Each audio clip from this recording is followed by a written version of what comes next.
nice. Okay. I'll give a 2-minute briefing before you go in. Okay. So this temple is called the Trilokyanatha Swami temple because there are 3 Tirthankaras majorly for whom the temple exists. You know, I presume you know something about Tirthankaras. In Buddhism, there is only one Buddha.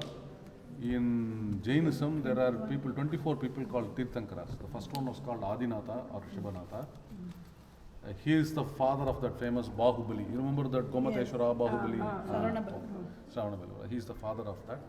The last of them is probably the most familiar to you. His name is Mahavira.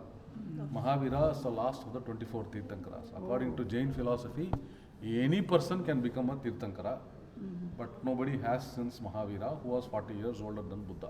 Mahavira was already 40 years older than Buddha was born. But okay. Mahavira then Jainism kandupidicha mari.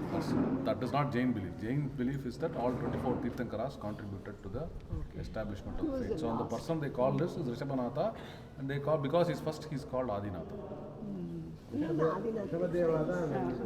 So this 24 Tirthankaras, all of them, they are advocated, unlike Buddha, who is kind of a moderate, they advocated complete abandonment of everything, including clothes, everything. So the true Jain way is supposed to be you go big, you don't make anything and all that stuff.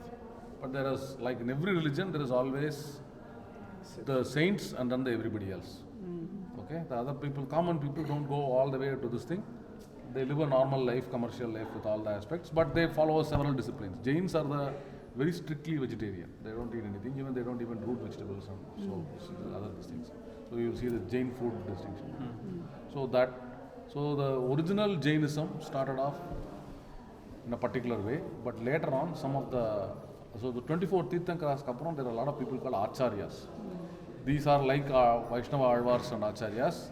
Acharyas, no Acharya has ever become an Alvar. Only the 12 Alvars are stays. Like that, 24 Tirthankaras, nobody else has become a Tirthankara after that. But a lot of people have propagated the faith.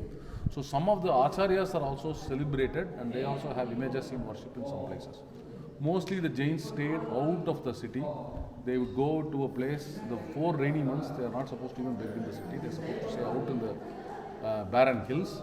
And most of the cave temples you see were started probably for the Jain monks staying outside the cities. It was not just the Jain monks. In that period, there were several types of belief, all of which some of them believed in torturing themselves, hurting themselves, starving themselves, this kind of things.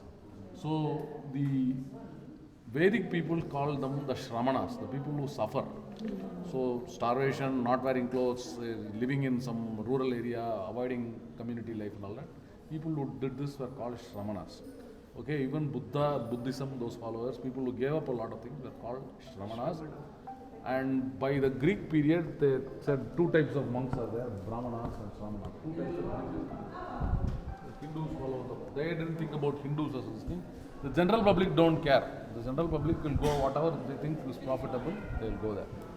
So whoever is somebody they think is worthy of admiring, they will do it regardless of what his actual religious belief is. He is a pious person, he is doing sacrifice, he is doing this, he is some this thing. So the public generally doesn't care. But the more orthodox, especially the more educated communities, follow only certain sects.